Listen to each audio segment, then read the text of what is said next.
All right, everyone, welcome to CR Mountaineering Club's online seminar for fundamental knots. Thanks for being here. I'm Darren. I'm happy to spend the next hour going over all the knots that are important for climbing. So, without further ado, let's start talking about it. Most of the time we're going to be tying knots in rope, and so there's quite a few different diameters and lengths of rope. And the type that we would normally use is somewhere between 8mm and 9.8mm. Those are standard size for climbing ropes. And the length is probably going to be 50 to 60 meters, which is up to 200 feet. It's important that you keep your ropes lightweight, but they have to be still robust enough so that they can maintain the full force of a fall or multiple falls per the impact force. So that's something that measures the amount of force that's delivered to the anchor. So a rope with a low impact force will soak up more of the force of a fall. So you want to make sure you've got a rope with a low impact force. And the number of falls a rope will take, that's all listed on the tag of a rope. So if you get any rope, you can see on the tag, if you look at it, it'll list how many falls, the impact force, and all of this is lined out on the back, so take a look at that. And of course the weight per meter. When you first get a rope, make sure you uncoil it and stretch it out. You might want to actually measure it to make sure it is exactly 60 meters. If it doesn't have a midpoint, you'll probably want to mark it. And while you're using your rope, make sure that, of course, you take good care of it. Don't step on it. Don't drag it through the dirt. If you can avoid that, use a mat, use a rope bag, wash it periodically, and keep it away from sharp edges. For something that looks like rope but is not, it's round and it's got a core with a sheath, but it's actually called cordage. And the difference between climbing rope and cordage is that cordage is static, which means it doesn't have nearly as much stretch under tension. So you take a cordage and you normally between say 10 to 20 feet of it, and you'll tie that in a loop, and then that will yield what we have here, which is a cordelette. The knot that we tie is the double fisherman's, and we'll go through that tonight. Normally we're looking at 5 to 7mm for a cordage, and for a cordelette 6 is a good happy medium. You can also make cordelettes or use cord that's built from Kevlar. This type is just usually nylon. The next thing that we'll be using tonight are flat webbing. So we would call those slings or runners. And the normal nylon type that's been around for a long time can come in a coil, and you can cut it to length. We can cut them to one of two lengths. Usually this would be a double size, so it's 4 feet, and it's cheaper this way to cut them to length and tie them yourself with the water knot. We'll go over that tonight. Or you can use sewn runners that are bar tacked from the factory and come a predetermined length. This one's also a double, and these are sewn runners that are single length. They're 2 feet. Most of the modern runners, especially those that are white in color or that are really skinny or expensive, are Kevlar Dyneema or Spectra blends. This other type, going back to the first sort that I pulled up, are just pure nylon. So, and they have many uses, not just connecting your protection to the mountain and you to it, but also for personal slings and for building anchors. So let's talk about some knotty words, shall we? The words that you'll need to know tonight start off with the word bite. So a B-I-G-H-T is actually, wow, that's 4 down. Okay, a bite is a section of rope about like this. Okay, now if you cross the strands over, that creates a loop. And if I say we're going to use the running end, that would be the end we're working with, and the standing end would be the end that we're not working with. So those are two important terms. And then some others are, a definition of a knot is really any complication in a rope, whether it's intentional or not. And a hitch is when you tie a rope around something, and a bend is when you tie the rope around itself. So those are some terms that we'll use. And one thing that's important about knots is that neatness counts. So this little NNK, NNBK stands for a no neat knot need not be knotted. So make sure that if you're going to tie it, do it right. All right, you heard it here first. All right, let's start with the easy stuff. So grab your rope and let's begin with the simplest of simple knots, sometimes called a granny knot, but technically is an overhand, and that would be this knot right here. Maybe it looks like a pretzel to you. All right, so this is the overhand knot. Everyone got it? Simple. Okay, let's go to the next one. Now we're going to tie the next most simplest hitch, which is the girth hitch. So a girth hitch can be tied a couple different ways. One of the ways is to take a bight, fold the bight back on itself, and then pin the ears together. There you go. And you could put your arm through there, and that would be the girth hitch. Another way you could tie a girth hitch is by threading that whole pathway. So you can go over something, come around to the front, and feed it through again, and that would create the girth hitch there. As you see. So this is the girth hitch. Okay. Most of the time when we're tying the girth hitch, we do this loop method where we come down, pin these two loops together, and then cinch it down, coming through here. All right, simplest, simple. Okay, now let's start looking at the rest of the family of hitches. So this would be the clove hitch. This is a knot that you use, like the girth, to tie around an object. The best way to tie a clove hitch is to form one loop that's facing either to you or away from you, and then place another loop going the opposite way next to it. So you've got what appears to be two ears like this. The one that's closest to you should be put behind the one that's behind, and you'll have this more pretzel-looking configuration that will show up. And then that is what we clip to an anchor. And what's nice about the girth hitch is that it's a knot that can remain on tension and will not slip unless it gets a heavy load on it. And if you're tied into one end of the girth hitch, which is the usage we have for it mostly, then this would be my attachment to an anchor, and I can adjust this as necessary if I need to tighten myself up or give myself more slack. Then I can do so without becoming untied from the anchor. So that's really useful.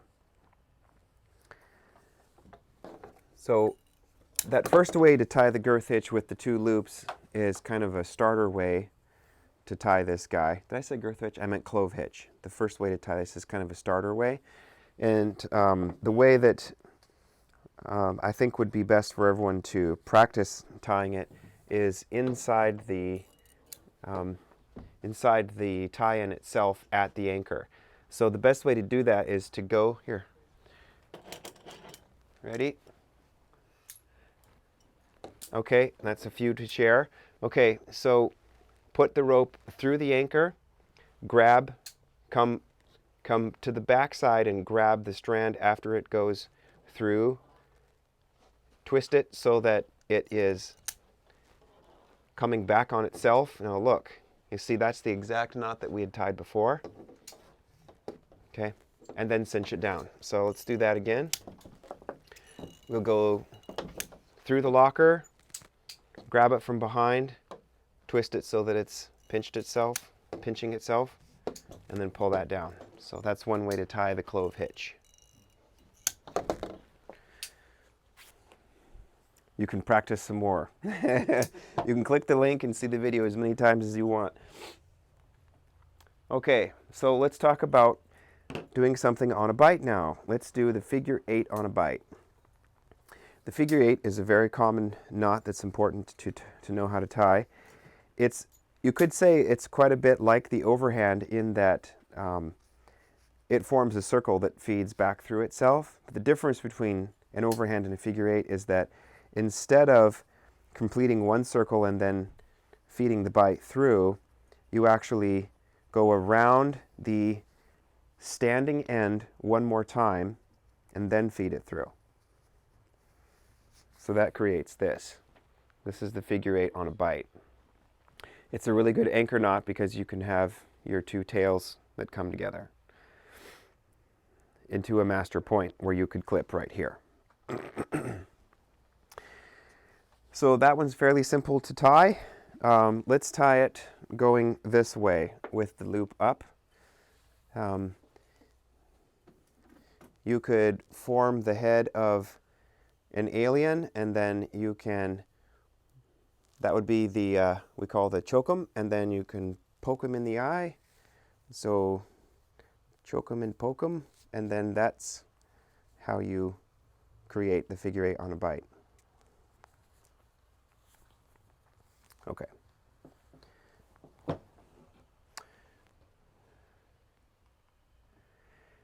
So now I'm going to give you a little bit more complicated of a knot that's one that is very useful for anchor building. So this one is a super 8, okay? So first of all, we're going to do the figure eight on a bight like we were going to do before, but we're going to have a really long bight that comes out the front, okay? And instead of feeding it through, what we're going to do at this point is we're going to feed a bight through the 8, okay? Feed a bight through that last part, form the 8, and then instead of feeding it through, put a bight through it, and then take this loopy part and go under all of it, and then pull it in. It's also called a doubled figure eight, and what that provides for us is a figure eight that now has two independent places to tie in, okay? Or a really robust master point, which is great for assurance against rope abrasion. So let's do that again.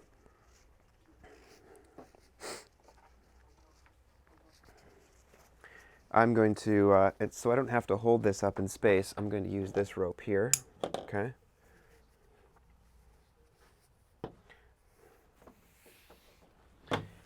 Let's use this as our rope that comes from different sides. So here is our figure eight on a bight. The standard tie-in would be to go right through here, but instead what we're going to do is take a bight of the rope through here, grab this loop side and feed it up to the top of the knot and then pull that in.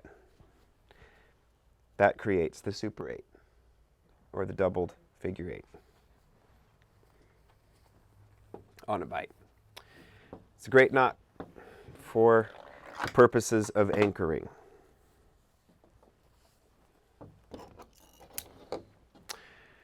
Okay. If you guys have any questions, let me know. We can always stop for that.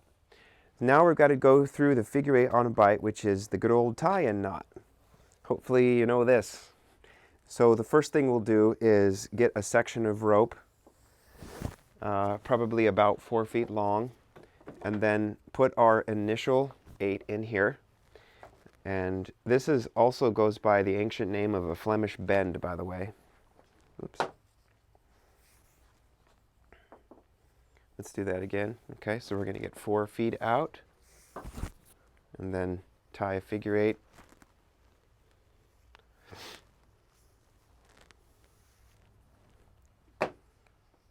Oh my. We did a little bit too much here. There we go. Okay, so we've got our 4 feet of length. Then we're going to feed it through our harness, which would be the lower leg loop section and the upper waist belt section.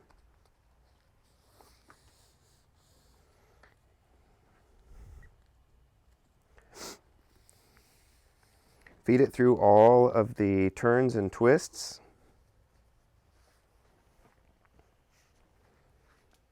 Feed it through all the turns and twists until we come out the end. The tail that you have should be about 3 inches. This one's a bit longer. And one key thing is to make sure that there's no crossovers in the knot, meaning that none of the strands cross over the top of another. This is a knot that's fully dressed, because remember, neatness counts. And to know that we've tied it right, we've got 2, 4, 6, 8, 10 strands, and it looks the same. It's symmetrical from either a top or a bottom. And yes, it is the same as a figure 8 on a bite. It will look exactly the same as a figure 8 on a bite. It's just that because it's a rewoven figure 8 or a figure 8 follow through, this part right here is in the harness. So if you have an eye for what this looks like and you can dress it up with no crossovers, then that's exactly what the figure 8 follow through will look like as a finished product. So that's the good old tie-in knot, figure 8 follow through.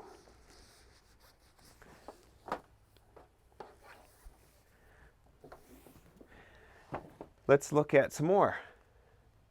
Another one that you can use to tie into a rope in the middle, like as if you were on a glacier team, would be the Alpine butterfly. So to tie that most easily, I would suggest that you start with your palm and the rope running across your palm 3 times. That yields a first, a second, and a third strand. Okay? So grab this bottom strand and move it to the top and hold it there temporarily. Grab the new bottom strand and move it to the top now. And now feed it down behind the other strands and pull it out the front. Remove your hand and you'll have this. Tension this down and then pull it out to the side to pop the wings out, and this will yield your Alpine butterfly. And then you just clip this into your harness here with a locker. So let's do that one again. And by the way, there are many ways to tie this knot. This is just the one that I'm showing you. So wrap 3 around your hand, grab the bottom one, bring it to the top, grab the new bottom one, bring it to the top, and then continue to push it behind the other 2 strands and out front. Pull your hands out, tension it vertically, and then pull the legs horizontally, and that'll create the Alpine butterfly. There it is. Clip. Awesome.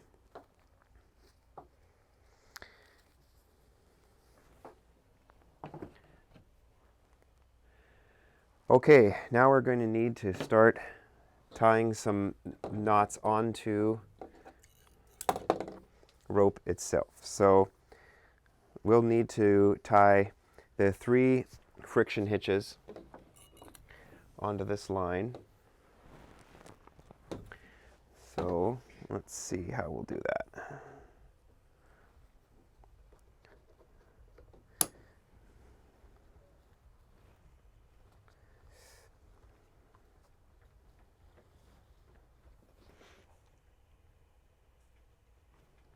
Okay, the first of the friction hitches is the prusik, okay? So, yeah. So you'll start with a piece of cord that's about this long or longer. This is probably the smallest size. And this you tie with a double fisherman's. You take the knot, and it needs to be 2 to 3 millimeters smaller than the rope it's being tied onto, okay? And run the knot around the rope it's being tied onto 3 times. 2 is the minimum, 3 is the improved prusik. Then grab the knot from the side and pull it out so that at this point here where you're going to clip eventually, the knot's not in your way. Now, this is the prusik, but it's not dressed up properly, so you've got to make sure that this bar that crosses over is coming from both ends, from the top and the bottom. So a well-tied prusik has got about 6 coils, 4 to 6 coils here. This loop is coming out from the interior coils, and the bar that crosses over it goes from the top of the coils to the bottom of the coils. And my little dumb thing that I look at is it kind of looks like a smile with the tongue coming out. If you look at it like this. Oranges and banana. Yeah. 6 oranges and a banana. Yeah, it does. I can see that. So what's nice about the prusik is it grabs both ways. The use for this knot is to secure your position on a rope. And if you wish to loosen it, you can push this bar back and massage it a little bit, and then that'll allow it to slide up and down. And then as soon as this part is tightened again, all of these coils will grab the rope and provide purchase. So the prusik is the most grabby, but takes the most time to tie. The next one down the chain that takes less time to tie and is one directional but still has the same amount of grip in one direction is the clem heist. So to tie that one, you're going to start with a small section, which I'll call the ear up top, and come down the rope about 3 times. Feed, make sure that you've gotten the knot out of the system, by the way. Feed the remainder up into the ear and then come back down on itself. So this is a prusik that has, in a sense, a girth hitch at the top of it. So it cinches down on itself in 2 different ways. And that's why it's useful for ascending. So this would be the way that we would hook it to ascend the rope. It doesn't have nearly as much holding power if you're going this way. So always start with the ear uphill and wind down, feed it up through the ear and back down. Start with the ear in the direction you wish to climb. One nice thing about the clem heist is that it can also be done with flat webbing. So let's do that too, since this is all about knots tonight. Same deal, you'll want to get the bar tacking out of the way and start with a small ear. I'm going uphill this direction, so I'm going to wrap, keeping the webbing strands without crossing over each other here. I'm going to go up through the ear and then come back down again. So that's clem heist that's done with webbing. Let's give it one more wrap. It should probably have 3 wraps to have maximum grip. And when you do this, make sure that the ear is pretty small. So I like to keep all my coils intact, nice and tight, make the ear as small as I can, and then come down. And this is where you'd clip in to ascend. Clem heist. Okay, last one is the auto block, and it's the fastest to tie and fairly simple, and it has the least gripping power of any. So normally what you do for this one would be to clip to your harness, okay, a section of cord, and then simply wrap around the rope 2 or 3 times, depending on how much friction you want, and then go back into your locker or carabiner. And then this is something that we use as a third hand for rappelling. So it will put friction on the rope in the event that both of our brake hand comes off the line. This one needs a little bit more of a wrap, it looks like, but so that's it. It's just a start with the locker, wrap around the rope, going start at the uphill side and come down, and then finish off by clipping it into the carabiner again. So that's the auto block. Now, the Taut-line hitch. This is one that you might be surprised to see because it's not a rope that we use in climbing. It's actually a knot that we use in camping or trucking.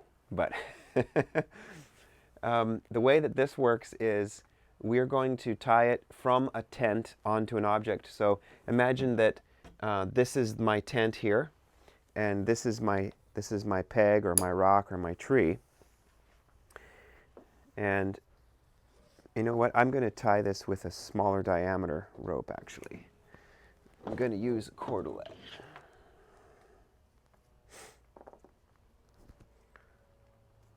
Oh, okay, that one's too tight. I'm not going to be able to get that undone.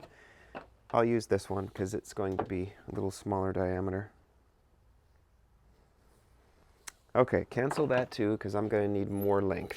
So, all right, let's do it this way. I'm going to need plenty of length for this, come to think of it. Okay. It's just that when you tie it with small cord, it bites a lot better than a big fat rope. And you wouldn't be tying it, of course, with a climbing rope because that's not going to be used to anchor your tent. But I hope that I'll be able to. Well, let's hope not, right? Okay. So here's what we're going to do. Here's our tent, and here's our tent stake or our tree or rock. We're going to come back to the tent and cross over until we have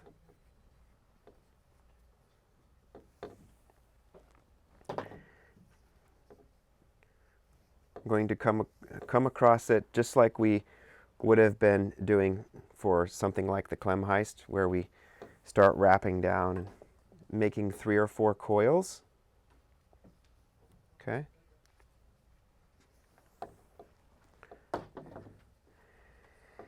And then, I'm putting a lot of tension on this. It's really hard to make this fat rope go this way.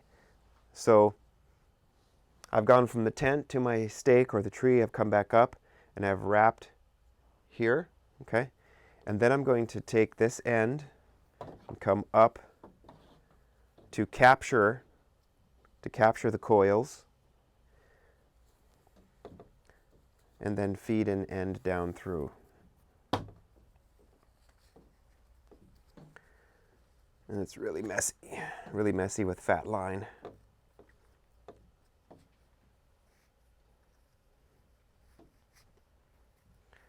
Okay. And actually does provide tension, even though it's fat. So the idea of this is that it's a friction hitch that you can move up and down, so you can tension your tent's guy lines without having to retie them. So tension or not, tie the Taut-line hitch and your lines will always be taut. This is good. That's a good graphic of it there. Okay, the Bowline is an old knot that's been used to tie up boats for many years, centuries. And also it was historically a tie-in knot for climbing, which has been replaced by the figure-8 follow-through. But it's still a great knot to tie around objects because even if it's weighted very heavily, or very strongly, I suppose you could say, it'll still come untied with a minimum of effort. So we're going to use this as the object that will tie the Bowline around. It could be a waist or it could be a tree. Okay. And the way to tie this one is to form a loop that feeds under itself like this. Once you've gotten this far, you're going to take the running end and come up from the back, go around the standing end that comes out of the loop and back through. If you've been in organized programs like Boy Scouts or Campfire, you may have remembered a story about a little bunny that comes out of a hole and goes around a tree. I think it's still apropos, so let's go ahead and go there.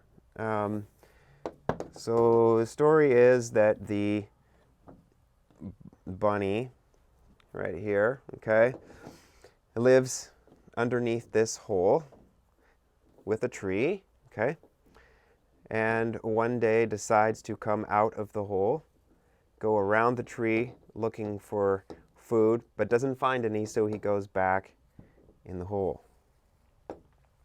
And that creates the bowline.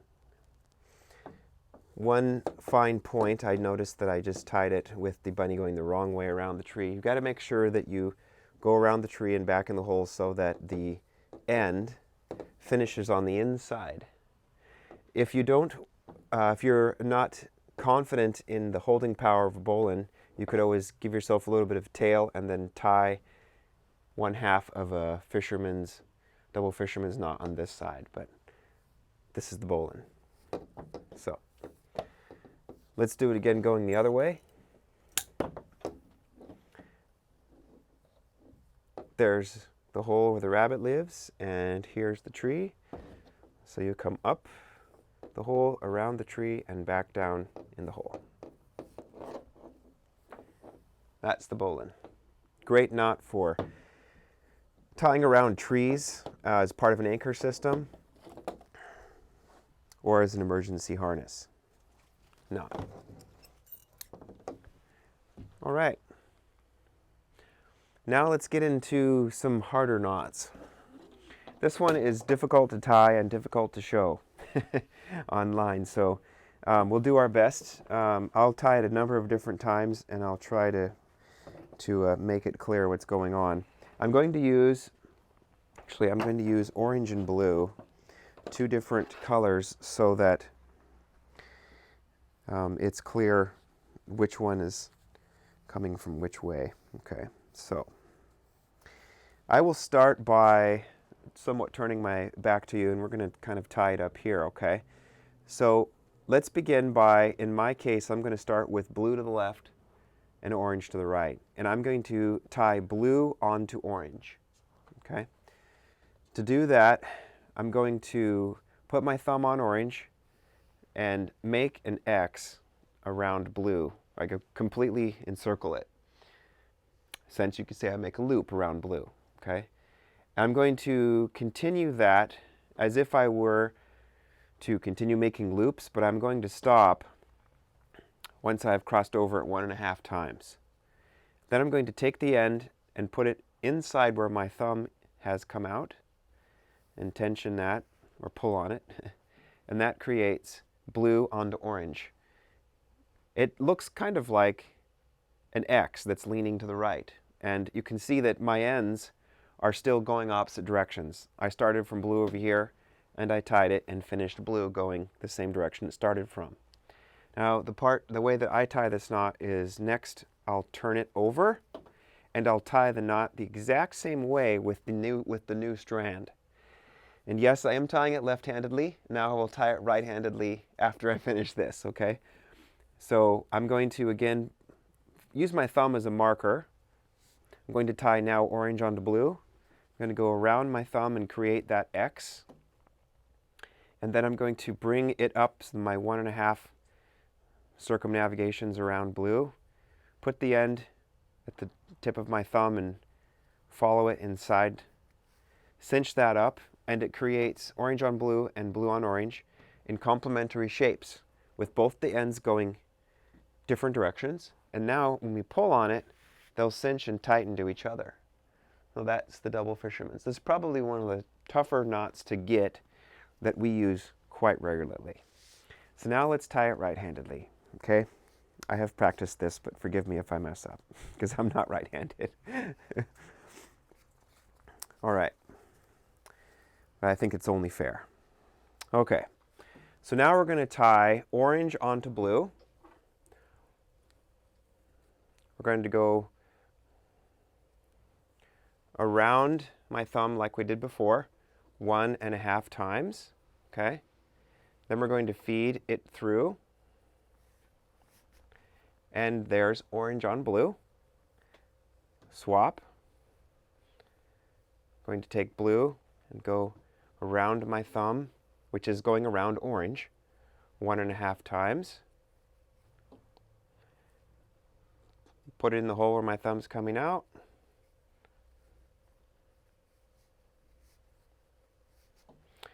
And now I've got blue on orange.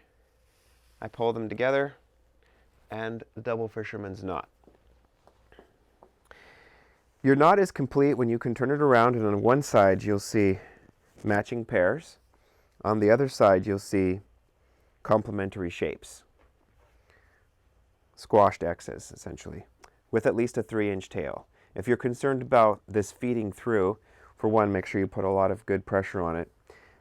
Then you can tie an additional finishing knot out here or tape the ends down. There is another knot beyond this, which is called the triple fisherman's. And to do that, what you're going to, well, the only difference is that instead of going around 1.5 times, you go around 2.5 times and then feed it through. That one I have not found to be necessary unless you never ever want to untie that knot, because this one grips quite well, and once it's been weighted with a moderate amount of force, it could be pretty difficult to untie. So if you tie a triple fisherman's knot, it's definitely going to be difficult to untie. All right, that was one of the tougher ones. Now let's talk about the ring bend. This is a knot that you tie in webbing. You saw it here when I tied my sling up. I've got some flatter webbing here I'm going to use to show you how to tie that one up. So to start with, you're going to take one end and form a simple overhand.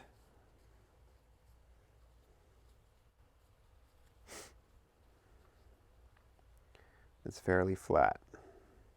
An overhand with the longish tail. Then you'll take the second end and you'll match it. You'll come in where the other one goes out and follow it all the way back and come out where it goes in. And so it's a retraced overhand, essentially. As you pull both the tails and the ends, it'll create a knot that cinches down on itself. And the more you pull on it, the tighter it becomes. And as you saw on the sling there, if you're concerned about this one coming undone, you can always tie one half of a fisherman's on either side, or you could tape the ends down. Make sure, again, they're at least 3 inches long. So that's the water knot or the ring bend. Same thing.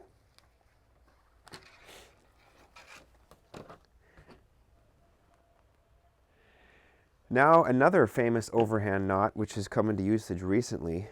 It goes by the ominous name of the European death knot, but it's actually a very useful knot that is only deadly to those who don't tie it correctly. And it's really nothing more than an overhand knot with long tails. So we use this primarily to tie the two ends of a rope together to rappel. The long tails need to be about a foot, no less. So simply make an overhand in the two different ropes. Okay? And then what's important, along with the long tails, is to pull each strand individually to get all of the potential slack out of this knot. Because the only way that it could be a danger to you is if, when it's weighted, the tails are too short and it feeds through itself. But built this way, to tie two ropes together, it's a fantastic knot that stands up when it's weighted, has a very small profile, and therefore will not get snagged on the down pull once the rappel is completed, and is not really that hard to untie. So, simple knot, just make sure your tails are long and you've cinched each strand individually. So that's the overhand. overhand bend. Okay, now I've got to do a few more specialized knots. One of them is the rappel tie off, okay?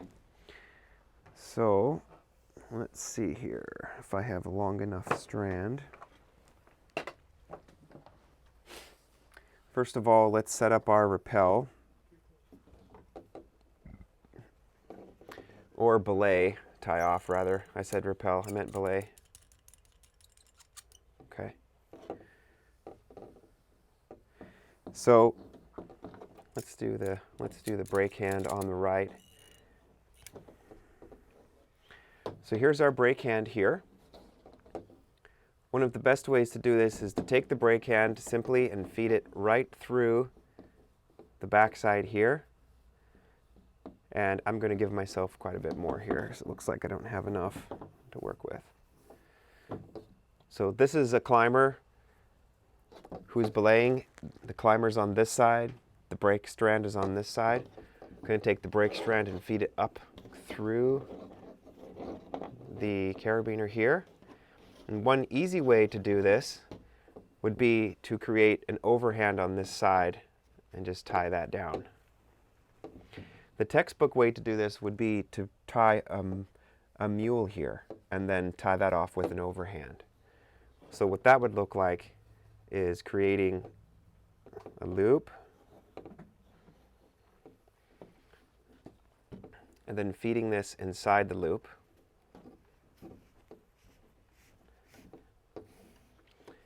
And then tying this off. That would be a half hitch, okay? Tying this off with an overhand. So that would be a belay tie off with the mule and an overhand, and that will certainly not come undone. So let's look at that again.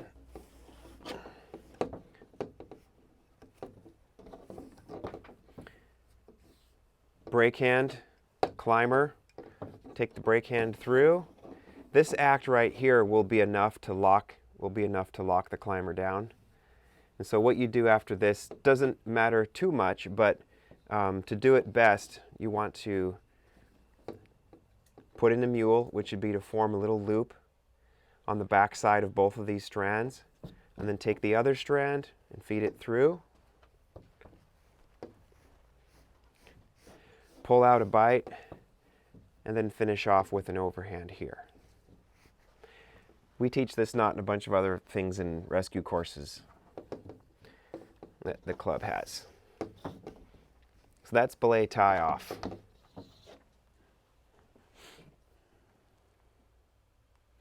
I also see that on the graphic that they have you tying it off onto a part of the carabiner itself, which would also work. Whoops. I think I need to go forward. Okay. And now the Munter hitch. This is a knot you can use to belay or lower somebody without a belay device, and it's very fast. So in snow climbing, it's one that we use or could use a lot, and it is a knot that flips over the carabiner, so it can do both a belay and a lower. So for this, you want to have a fairly wide basket, and ideally you'd want to have a round stock, sort of a carabiner, so that the Munter hitch can flip. So let's assume that the climber's on this side.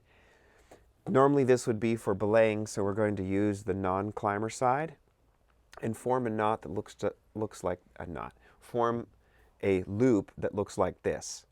And I like to describe it as a little snake that's coiled on top of itself. Okay? But it only has one coil, and notice that it's on the inside between the legs.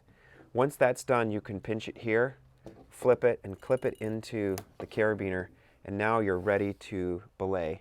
Again, my climber was on this side, so all I do is pull it, and it provides enough friction so that should my climber fall, it locks off. You keep the strands parallel for maximum lock, and unlike the belay device, when you pull it back, it's actually unlocked. If you pull it back or you allow the climber's side to flip the knot around, it then goes into lower mode. And if you tie that little knot that I showed you on the climber's side, it's not wrong, it'll just be in lower mode first. So you have a 50% chance of getting it right and 100% chance of getting it right after it's weighted. So there are other ways to tie this knot.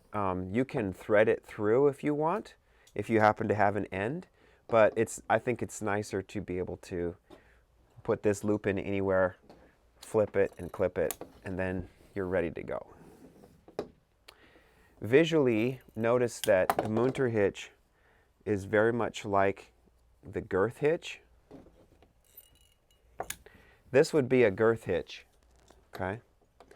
And a Munter hitch would be the same thing with one of the legs pulled out. Not that you would do this, but just notice that it's very similar, okay?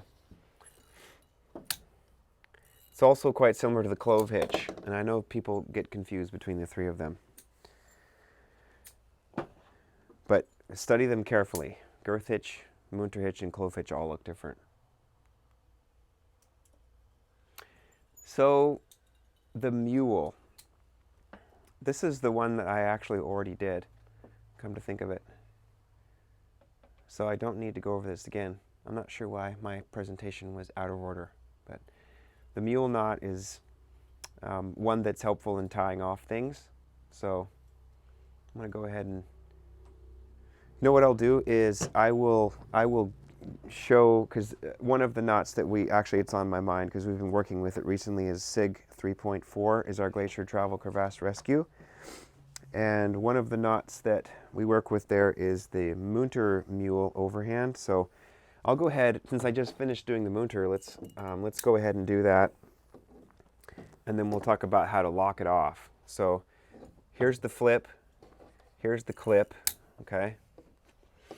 To lock off any knot, whether it's a Belay, a Munter, or what have you, the mule is useful to pin these strands together so that they're not going to slide past each other. So whether it's a Belay device that's redirected or a Munter that's in full break in this position, this is what you start with. 2 strands, and one of these strands you're going to form a loop that goes behind both of them, like this. That's the key thing, because what I'm going to do next is take a bite and feed it through this little loop, and that's going to trap both of these strands right here up close to the Munter. So let's do that again. So I'm going to form a loop on the back side. I'm going to take a bite here and feed it through and cinch that up so it's nice and tight up against the Munter. Pull this end out and lock it off with an overhand. So that's the mule with an overhand lock off. If the strand you're working with is not on the right hand side but rather on the left, then it's quite similar, okay? It's a loop that's formed with the running end coming behind the back here, a bite on this side that's fed through the small loop and tightened right up against the Munter or the Belay tie off with a long bite that I can now tie an overhand lock with. And that's the Munter, excuse me, well, it is the Munter mule overhand, but that's the mule with the overhand lock.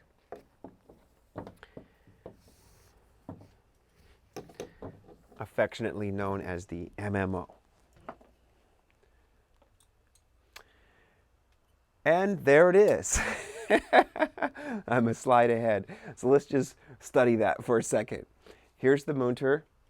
You can see the mule is there. And then this to me looks like it's actually not an overhand, but a half hitch. So I will excuse the mislabeling, but that is the idea. Oh, and I think the Kiwi coil is the last thing we're going to do. So that's a fun one. I'm definitely going to need some close-ups for this.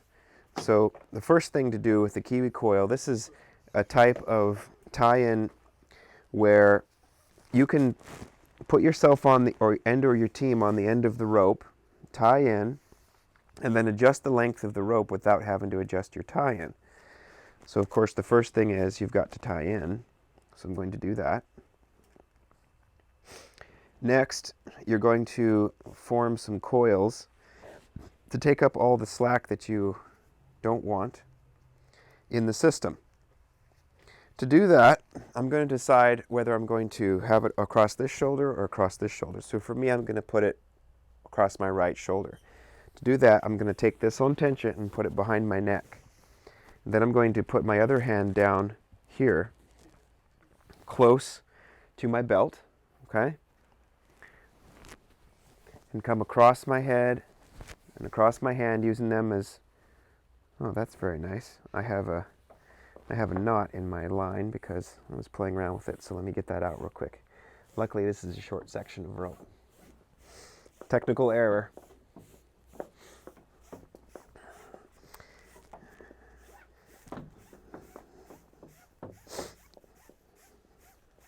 And thank you.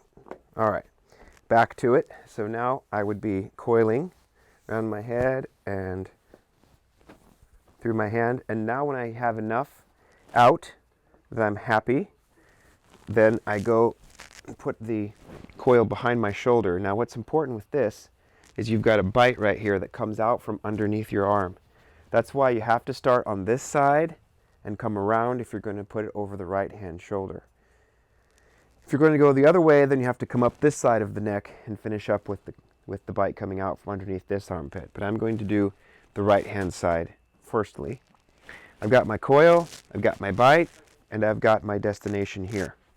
So I'm going to feed this bite behind the coil and into the tie-in or the belay loop, depending on which I want. It just has to be a closed place. And then I'm going to give myself a bit more of a bite there. So once I've done that, I've all but trapped these two together. The last thing I need to do to complete the loop is to take my bite and tie it around the strand of the rope that goes to my climbing team. Okay, so this goes to my team, and I'm just going to tie an overhand here. Nice and tight. This end here, I want to clip into my harness to make sure it does not come undone. And then by pulling tension on this, I actually cinch this all up, and this becomes worthy you can lead climb on this, you can fall on it. It's just as good as a tie-in, but it has the rope engaged in the system. As soon as I want to take on more coils or let coils go, I just pull out the overhand, grab the line that my team is on, feed my shoulder back out of the system back to here, and I can continue doing what I need to do to make it right. Grab the bite once again that comes under my armpit, go behind the coil, go through some fixed loop, either the belay loop or my tie-in knot, make my bite a little longer, tie a overhand on the line going away from me, and clip that in to a locking carabiner that goes through both hard points on my harness. Simple, right? It requires a little bit of practice, but it's very versatile. So you can shorten your rope length up for glacier travel, or you can lengthen it out all the way for full pitched climbing, or somewhere in between if you're traveling through loose terrain. We don't want to have a lot of rope drag. So that's the Kiwi coil, and let me do it the other way just for kicks in case you want to go over the other shoulder. It's very easy to demonstrate how this is different. I would just simply have coiled it this way and make sure that this part that comes up from my tie-in is nice and snug, and that this hand here is right at my belt, just like it should be. Once I'm done, I go around my shoulder And once again, here's my bite. I'm going to come through, or rather behind my coil, through my tie-in, and tie it around the line that goes to my team.